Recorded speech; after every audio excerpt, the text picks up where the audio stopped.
नमस्कार, मैं अजय साहू और आप देखना शुरू कर चुके हैं शोरगुल टाइम्स। कहानी सीक्रेट अमीर ज़ादा के इस एपिसोड में आहान हिमानी को बैक सोल ग्रुप की किडनैपिंग से बचाने गैंगटॉक पहुंच गया है। वहां आहान सीधे हिमानी के पास नहीं जाता और चौबे फैमिली के विला में प्रवेश करता है। चौबे फैमिली ने ही हिमानी को किडनैप कर गैंगटॉक चेंबर ऑफ कॉमर्स के हेडक्वार्टर ब्लैक सोल ग्रुप के ऑफिस में छुपा रखा था। आहान टाइट से टाइट सिक्योरिटी को धोखा देकर अनिल और वरुण के विला के पास आ जाता है। इस वक्त अनिल और वरुण आहान के बारे में बात कर रहे होते हैं। अनिल बहुत कॉन्फिडेंट होता है कि आहान इतनी टाइट सिक्योरिटी को तोड़कर गैंगटॉक में नहीं घुस पाएगा। तभी आहान उनके घर में घुसता है और उनसे हिमानी और गैंगटॉक चेंबर के ट्रैप के बारे में अनिल से जान लेता है। दोनों को बेहोश करने के बाद आहान एक अम्यूजमेंट पार्क में पहुंचता है जहां पर हिमानी को रखा गया है। इस एपिसोड की शुरुआत कुछ इस तरह होती है। चलिए अब जानते हैं इस एपिसोड में आगे और क्या कुछ नया होता है।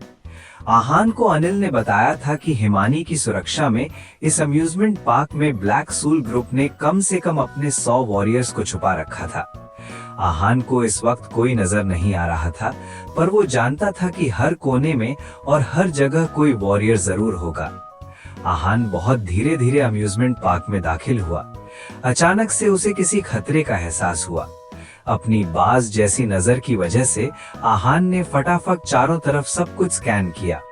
अंधेरे में भी उसे साफ दिखाई दे रहा था कि हर जगह 5 वॉरियर्स का ग्रुप था जो चारों तरफ नजर गड़ाए हुए बैठे थे। इन सब के पास वॉकी टॉकी थे और शायद ये पूरे एरिया में हर वॉरियर से कनेक्टेड थे। अम्यूजमेंट पार्क में अगर कोई भी मूवमेंट हुई तो उन्हें पता चल जाता। यहाँ पर सिचुएशन बहुत ट्रिकी है। ब्लैक सोल वॉरियर्स की ऐसी प्लेसिंग देखकर आहान ने मन में सोचा, इतने सारे वॉरियर्स से डील करना आहान के लिए मुश्किल हो सकता है। हिमानी जरूर वहां उस फेरिस व्हील पर होगी। आहान ने इधर उधर इंस्पेक्ट करने के बाद हिमानी की लोकेशन डिटरमिन की। अम्यूजमेंट पार्क के बीच में एक फेरिस व्हील था। वो इस वक्त चल नहीं रहा था। आहान को लग रहा था कि हिमानी जरूर उस फेरिस व्हील के सबसे टॉप वाले केबिन में बंद होगी। इसका कारण ये था कि उस केबिन से पूरे अम्यूजमेंट पार्क का व्यू मिलता था। अगर आहान को हिमानी को बचाना था तो फिर उसे उन एलीट फाइटर्स की नजर में आना ही पड़ेगा।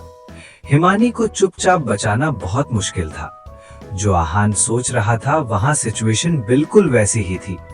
हिमानी टॉप केबिन में बंद थी और उसके आसपास 4 वॉरियर्स थे जिनके हाथ में स्नाइपर थी और वो आहान का इंतजार कर रहे थे। उनकी पोजीशन ऐसी थी कि उन्हें अम्यूजमेंट का चारों तरफ से पूरा व्यू मिल रहा था। थोड़ी सी मूवमेंट होते ही उनका काम मैसेज पास करना था। आहान के दिखते ही उनकी रिस्पॉन्सिबिलिटी थी कि वो सबको नोटिफाई कर दें। फेरिस व्हील के नीचे कुछ वॉरियर्स थे जो उसे गाइड कर रहे थे। सबने अपना फाइटिंग सूट पहना हुआ था और उनके पास अपने हथियार थे। ये लोग भी बहुत अटेंटिव थे और उन 4 वॉरियर से ज्यादा स्ट्रॉन्ग थे और उनका स्टेटस भी उन 4 वॉरियर से ज्यादा था। एक तरह से वो ब्लैक सोल ग्रुप के एलीट वॉरियर्स थे और उन्होंने बचपन से ही इसमें ट्रेनिंग ली थी। आज रात के लिए ये लोग आहान से सबसे पहले भिड़ेंगे। उन 4 वॉरियर्स के साथ मिलकर वो आहान को आगे जाने से रोकेंगे। इन लोगों के अलावा वहां की एक बिल्डिंग के 3rd फ्लोर पर 2 लोग और थे। ये दोनों उन वॉरियर्स से भी ज्यादा खतरनाक थे जो फेरिस व्हील के नीचे गार्ड कर रहे थे। इन लोगों के अलावा वहां की एक बिल्डिंग के 3rd फ्लोर पर 2 लोग और थे। ये दोनों strength, conversation, air body tempering martial art master थे। इनमें से एक वाइल्ड बेयर था जिसका जिक्र विघ्नेश ने किया था। 10 साल पहले सबसे उसे मरा हुआ अज्यूम कर लिया था, पर अब वो बाहर आ गया था और पहले से ज्यादा स्ट्रॉन्ग था। वाइल्ड बियर के पास जो बैठा था वो था बीर शेरपा। इस वक्त वो एक कुशन पर बैठा था और उसकी आंखें बिल्कुल बंद थी। वो बिल्कुल एक स्टैचू की तरह था जो बिल्कुल हिल नहीं रहा था। बीर बचपन से ही स्वॉट टेक्निक में ट्रेनिंग ले रहा था। वो हमेशा से कुमार फैमिली के साथ ही रहा था और उनके लिए ही काम करता था। बहुत जल्द वो कुमार फैमिली का सबसे ज्यादा भरोसेमंद आदमी बन गया था। 5 साल पहले विघ्नेश ने उसे किसी को मारने के लिए भेजा था। उसने अपना मिशन तो पूरा किया था, पर वो खुद बहुत सीरियसली इंजर हो गया था। पर विघ्नेश ने उस पर गिव अप नहीं किया और उसका महंगे से महंगा और अच्छा ट्रीटमेंट करवाया। उसका नतीजा आज ये था कि बीर आज पहले से ज्यादा स्ट्रॉन्ग और पावरफुल था। उफ, वो मनाली का मच्छर अभी तक गैंगटॉक नहीं आया है। हम सुबह से यहाँ पर उसका इंतजार कर रहे हैं, वाइल्ड बियर ने एंग्शियस होते हुए कहा। वो बहुत देर से वहाँ पर बैठा था, पर उसके पास आहान की कोई इन्फॉर्मेशन नहीं आई थी। अभी तक मनाली के लोगों की कोई इन्फॉर्मेशन नहीं आई है। बीर ने बंद आंखों में ही कहा, क्या वो नहीं आएगा? वाइल्ड बियर ने पूछा। नीचे सबको इन्फॉर्म कर दो, अगर कोई भी हलचल नजर आए तो मुझे बताएं। Be alert. बीर ने अपना वॉकी टॉकी उठाया और कहा, यस सर। सामने से किसी ने कहा। इस वक्त अम्यूजमेंट पार्क के बाहर आहान क्रॉल करता हुआ आगे बढ़ रहा था। उसने एक असैसिन ग्रुप को मार दिया था और उनमें से एक के नाइट विजन गॉगल्स ले लिए थे, साथ ही एक राइफल भी उठा ली थी। अब आहान बस एक मौके का इंतजार कर रहा था। अगर उसे हिमानी को बचाना था तो फिर वो हड़बड़ी नहीं कर सकता था। एक गलत फैसले की वजह से वहां पर कुछ भी हो सकता था। इस वक्त हिमानी और आहान दोनों की जान खतरे में थी। आहान को अनिल ने बता दिया था कि उसके लिए एक ट्रैप तैयार किया गया है, पर पूरी डिटेल्स अनिल के पास भी नहीं थी। अनिल असैसिनेशन टीम का लीडर नहीं था, इसलिए उसे भी इससे ज्यादा कुछ नहीं पता था। हिमानी इस फेरिस व्हील पर ही है, आहान ने मन में सोचा। नाइट विजन गॉगल्स की वजह से उसे फेरिस व्हील के सबसे टॉप पर कुछ फिगर्स नजर आए। उनमें से एक हिमानी थी और बाकी शायद वॉरियर्स थे। एक तो हिमानी है, बाकी लोग शायद ब्लैक सोल के स्नाइपर्स होंगे, आहान ने सोचा। स्नाइपर्स को वहां देखकर आहान को कुछ खास शौक नहीं लग रहा था। उसे उम्मीद थी कि उसका सामना स्नाइपर से जरूर होगा। नीचे सबको इन्फॉर्म कर दो, अगर कोई भी हलचल नजर आए तो मुझे बताए। Be alert. बीर ने अपना वॉकी टॉकी उठाया और कहा, यस सर। सामने से किसी ने कहा। इस वक्त अम्यूजमेंट पार्क के बाहर आहान क्रॉल करता हुआ आगे बढ़ रहा था। उसने एक असैसिन ग्रुप को मार दिया था और उनमें से एक के नाइट विजन गॉगल्स ले लिए थे, साथ ही एक राइफल भी उठा ली थी। अब आहान बस एक मौके का इंतजार कर रहा था। अगर उसे हिमानी को बचाना था तो फिर वो हड़बड़ी नहीं कर सकता था। एक गलत फैसले की वजह से वहां पर कुछ भी हो सकता था। इस वक्त हिमानी और आहान दोनों की जान खतरे में थी। आहान को अनिल ने बता दिया था कि उसके लिए एक ट्रैप तैयार किया गया है, पर पूरी डिटेल्स अनिल के पास भी नहीं थी। अनिल असैसिनेशन टीम का लीडर नहीं था, इसलिए उसे भी इससे ज्यादा कुछ नहीं पता था। हिमानी इस फेरिस व्हील पर ही है, आहान ने मन में सोचा।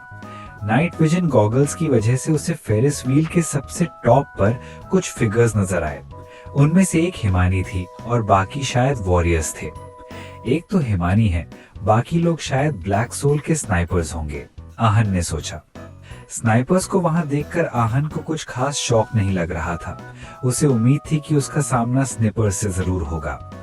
जब आहान श्योर हो गया कि हिमानी सेफ है, तब उसने चैन की सांस ली। आहान का न्यूज फैलाना काम आ गया था।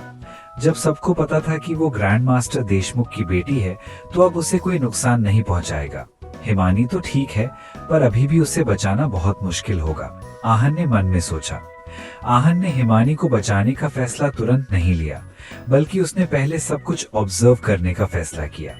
आहान अपने दुश्मन की प्लानिंग को समझना चाहता था। इस वक्त सबसे इम्पोर्टेंट है फेरिस व्हील। वहां ऊपर वो स्नाइपर्स हैं ही, नीचे भी वॉरियर जरूर होंगे। ये सोचकर आहान ने नीचे देखा, पर उसे साफ साफ कुछ नजर नहीं आया। या तो लाइट बहुत डिम थी इस वजह से, या फिर वो वॉरियर्स खुद को अंधेरे में छुपाना जानते थे इस वजह से। आहान को भले ही वहां पर कोई दिखाई नहीं दे रहा था, पर वो श्योर था कि फेरिस व्हील के नीचे भी वॉरियर्स हैं। वो बस अपने आप को बहुत अच्छे से छुपाना जानते हैं। इसके बाद आहान ने फेरिस व्हील के पास वाली बिल्डिंग की तरफ देखा। वहां पर उसे दो फिगर्स नजर आईं, पर उसे गाइड करने के लिए नीचे कोई नहीं था। यहाँ नीचे कोई नहीं है मतलब कि ऊपर जो लोग हैं वो खुद ही बहुत स्ट्रांग है और शायद लीडर भी वही है, आहान ने मन में सोचा। सबसे पहले फेरिस व्हील के ऊपर वाले केबिन में जो लोग हैं वो चारों तरफ नजर रखे हुए हैं। अगर कोई भी हलचल हुई तो ये लोग इंफॉर्मेशन पास करेंगे। उसके बाद फेरिस व्हील के नीचे जो लोग हैं शायद वो वही वॉरियर्स होंगे जिसके बारे में अनिल ने बताया था। उनका काम भी मुझे रोकने का ही है। कैसे भी इंटरफेयर करके वो मुझे रोकना चाहेंगे। एंड में इस बिल्डिंग में जो लोग हैं वो मुझ पर अटैक करेंगे। अगर कोई गड़बड़ हुई तो ये लोग आगे आएंगे और फाइनल किलिंग मूव करेंगे। आहन ने अपने दिमाग में इन वॉरियर्स के सारे प्लान को डिकोड किया। गैंगटॉक चेंबर ने जो प्लान बनाया था वो सच में बिल्कुल फ्लॉलेस था। अगर सब कुछ उनके प्लान के हिसाब से हो जाए तो आहन वहां से जिंदा मनाली नहीं जा पाएगा। 4 स्नाइपर्स, लगभग 100 वॉरियर्स और 2 किलर्स, इतने लोगों से आहन का बचना बहुत मुश्किल था।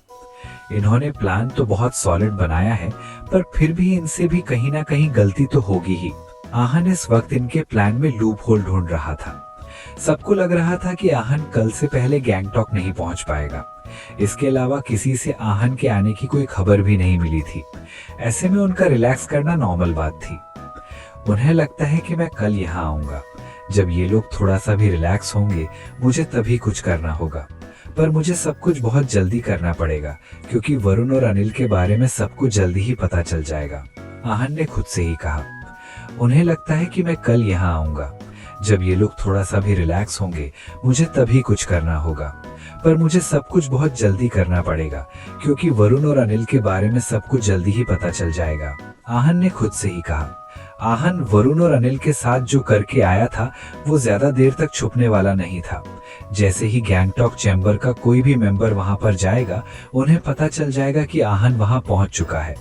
एक बार सबको पता चल गया कि आहन वहां आ गया है फिर तो मामला और भी ट्रिकी हो जाएगा और आहन को, हिमानी को और खुद को बचाना बहुत मुश्किल हो जाएगा। ये सोचने के बाद आहन ने अपने नाइट विजन गॉगल्स उतारे और फेरिस व्हील की तरफ बढ़ने लगा। वो एक एक कदम बहुत ध्यान से रख रहा था। अभी तक तो आहन को कोई बहुत बड़ा खतरा नजर नहीं आया था, पर फिर भी आहन ने कुछ भी रैशली नहीं किया था। इस वक्त अम्यूजमेंट पार्क में जितने भी वॉरियर्स थे सबके पास एक मैसेज आया, बी अलर्ट। कोई भी मूवमेंट दिखे सीधा बीर सर को इन्फॉर्म करना है, ये बीर सर का ऑर्डर है। मैसेज मिलने के बाद कुछ वॉरियर्स बड़बड़ाने लगे। बीर सर इतना सीरियस क्यों हो रहे हैं? वो मनाली वाला लड़का अभी तक गैंगटॉक आया भी नहीं है, किसी ने कहा। हाँ सही कहा, वो अब तक मनाली में ही होगा। एक वो यहाँ आ जाता तो सब कुछ इतना शांत नहीं होता, किसी दूसरे ने कहा। अगर आ भी गया है तो क्या प्रॉब्लम है, हम उसे आसानी से हरा देंगे, किसी और ने कहा। और नहीं तो क्या, इस लड़की को बचाना इतना आसान नहीं होगा। हमारे अलावा वो 2 और हैं जो आहन की जान के भूखे हैं, किसी ने कहा। सब वॉरियर्स की आंखों में आहन के लिए सिर्फ गुस्सा था। वो सोच रहे थे कि अगर आहन ना आए तो ही उसके लिए अच्छा होगा, क्योंकि अगर वो वहां आ गया तो फिर वो लोग उसे जिंदा नहीं छोड़ेंगे। क्या होगा जब गैंगटॉक चेंबर को पता चलेगा कि आहन उनकी सिक्योरिटी टीम को धोखा देकर ऑलरेडी वहां पर पहुंच चुका है? आगे जानने के लिए बने रहिए हमारे चैनल शोरगुल टाइम्स के साथ। बस इसी के साथ ये एपिसोड भी यहीं पर समाप्त होता है। इस एपिसोड को आगे बढ़ाते हुए कल फिर मुलाकात होगी। आज के लिए बस इतना ही। अब हमें कल तक के लिए इजाजत दीजिए। नमस्कार, धन्यवाद।